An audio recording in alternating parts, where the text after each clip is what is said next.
You guys know I love the wrap bracelet. I also love the binding stitch. Super easy and it's very rhythmic and you should not be afraid to try it. The first thing we're gonna do is probably the hardest because it's the most nerve-wracking. It only gets easier from here. I like to trim my canvas so that when I fold it over, there's not as much canvas that we're working around. I've got my canvas trimmed. I have folded the top down and you can see it makes this kind of box at the top. So we are going to run our thread underneath to kind of anchor it through the corner canvas where we last stitched.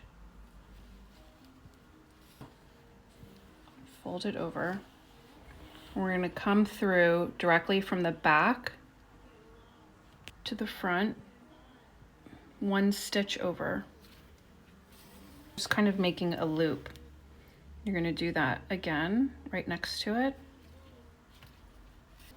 And this is where the stitching starts. Now we're going to come back 2 holes from where we started, 1, 2. Then we're going to come 1 forward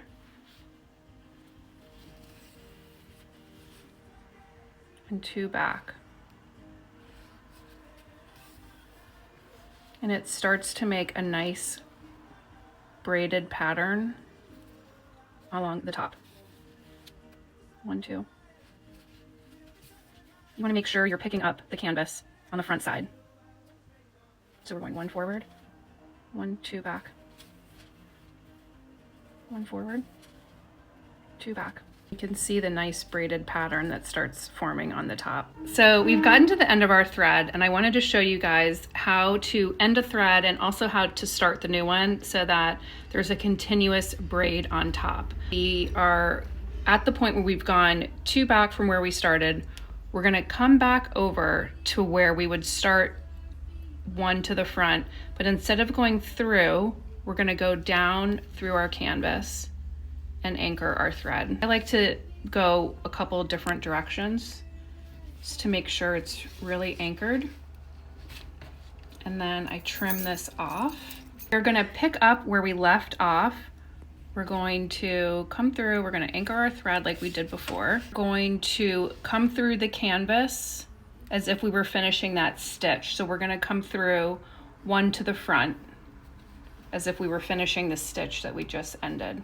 And then we're gonna come back 1, 2 from where we started. Then we're gonna just continue the pattern. I'm gonna go 1 to the front and 2 to the back. Some people count that as 3 stitches. So whatever way your brain wants to talk to itself. And that's how you do the binding stitch.